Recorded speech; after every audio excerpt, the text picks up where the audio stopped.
आपको पता है गोयनका जी इस वक्त क्या सोच रहे होंगे? पिछले साल जो केएल राहुल के साथ लड़ाई हुई थी उसको याद करते हुए क्या सोच रहे होंगे? भैया मेरा मुंह से निकल गई, मेरी जबान टूट गई यार। मेरा नाम है रौनक, रणतंत्र देख रहे हैं आप। नमस्ते एंड वेलकम। सूत्रों के हिसाब से गोयनका जी ये भी कह रहे हैं क्या, मेरा तो इतना लाइफ खराब हो गया है। जबकि ऋषभ पंत गोयनका जी की टीम में आने के बाद ये कह रहे हैं भाई यहाँ पे क्या हो रहा भाई, ये कहाँ फंस गया भाई मैं। जबकि लखनऊ के फैंस का कोई रिएक्शन ही नहीं है।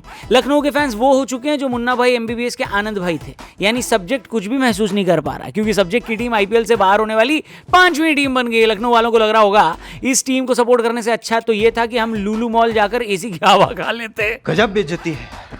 केएल राहुल के फोन पर अगर परसों 48 मिस कॉल पड़ी होगी ना सेंचुरी मारने के बाद, तो ऋषभ पंत की परफॉर्मेंस के बाद आज सुबह 148 मिस कॉल आई होगी गोयनका जी की तरफ से। आप खुद सोचो भाई, ऋषभ पंत ने 12 मैचों में 135 रन बनाए हैं, 12 के एवरेज और 100 के स्ट्राइक रेट से। ऐसे में लोग अगर उनके रन को 27 करोड़ से डिवाइड करके हर रन की वैल्यू निकाल रहे हैं तो उनको कैसे कोई रोक लेगा बताओ। खैर गोयनका जी का तो भारी लॉस हो गया, लेकिन आपका लॉस ना हो इसके लिए मैंने डिस्क्रिप्शन में प्रोबो ऐप का लिंक डाला है। जी हाँ, 4 करोड़ से ज्यादा यूजर्स अपनी नॉलेज और स्किल से डेली रिवॉर्ड जीत रहे हैं। लीगल स्किल बेस्ड गेम है और बेटिंग ऐप नहीं है प्रोबो, याद रखना। यहाँ का सिस्टम सिंपल है, आपको बस क्रिकेट की अपनी नॉलेज से क्वेश्चन का हाँ या ना में आंसर देना है। जैसे कि आज चेन्नई राजस्थान का मैच है, सिंपल सा सवाल आपको प्रोबो पर मिलेगा कि क्या चेन्नई राजस्थान को हरा देगी।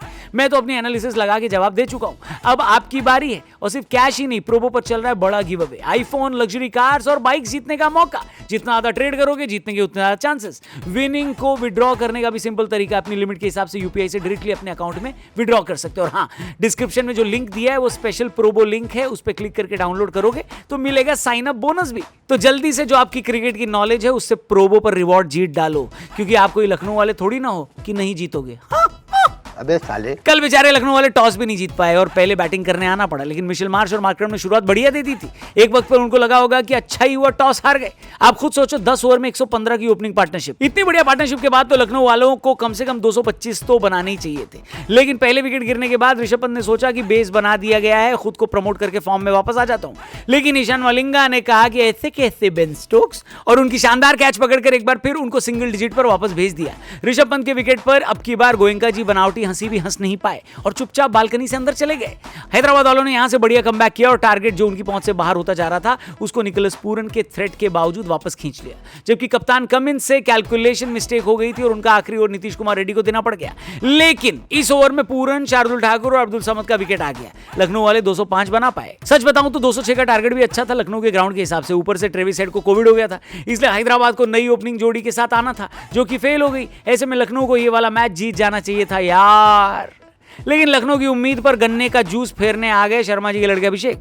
कुटाई नहीं, उनने कंबल कुटाई करी है। जी हाँ, 20 गेंदों में 59 बना दिए। रवि बिश्नोई को 4 गेंद पर 4 छक्के लगा दिए। लेकिन इतना एंटरटेनमेंट अभिषेक शर्मा की बल्लेबाजी में नहीं था जितना एंटरटेनमेंट उनके आउट होने के बाद मिला। हुआ ये कि दिग्वेश राठी ने अभिषेक शर्मा को आउट करके अपनी नोटबुक सेलिब्रेशन कर दी। ये देखकर अभिषेक भड़क गए। उनने 2-4 हिंदी के वातानुकूलित शब्द सुना दिए। मैं कोई लिप रीड करने वाला इंसान नहीं हूं, लेकिन अभिषेक शर्मा के एक्शन को देखकर लग रहा था कि उन्होंने दिग्वेश राठी के बाल पकड़कर उनको मारने की बात करी है। राठी भी खाली खेल लखनऊ से रहने वाले तो दिल्ली के ही हैं। उन्होंने भी जमकर अभिषेक से बहस करी। लेकिन दूसरी इनिंग में हमको एंटरटेनमेंट के नाम पर खाली कलेश देखने को मिला, क्योंकि अभिषेक शर्मा जाते आते ये मैच एक तरफा करके जा चुके थे। इसके बाद तो खाली फॉर्मेलिटी थी। हैदराबाद वालों ने बड़े अच्छे से पूरी कर दी है फॉर्मेलिटी। न्यूज मीडिया में यह बताया जा रहा था कि गोयनका जी ने 3.5 करोड़ रुपए का मंदिर में सोना चढ़ाया था और मन्नत मांगी थी कि उनकी टीम प्लेऑफ में क्वालिफाई कर जाए। इस हिसाब से तो उनका टोटल नुकसान 30.5 करोड़ का हो गया। नहीं, तू समझा? हाँ, नहीं, तू समझा नहीं। खैर, लखनऊ की टीम प्लेऑफ की रेस से बाहर हो चुकी है। प्लेऑफ की रेस से बाहर हो चुकी 2 और टीमें, राजस्थान और चेन्नई, आज शाम को दिल्ली में खेलने वाली हैं, जिससे ये डिसाइड होगा कि इस साल 10वें नंबर पर कौन सी टीम फिनिश करने वाली है। तो आप बताओ आज के मैच में कौन जीतेगा, कौन हारेगा। लेकिन हेलो, अपनी एक्सपर्ट ओपिनियन यहां वहां वेस्ट मत करो। प्रोबो पर अपनी ओपिनियन दो और ढेरों प्राइजेस जीतो। याद दिला दो फिर से, डिस्क्रिप्शन में लिंक दिया है, प्रोबो को डाउनलोड करना और लग्जरी कार जीतना, और बाकी और भी प्राइजेस है। All the best, channel subscribe करके जाना। कल मिलते हैं, तब तक के लिए गुड बाय, जय हिंद।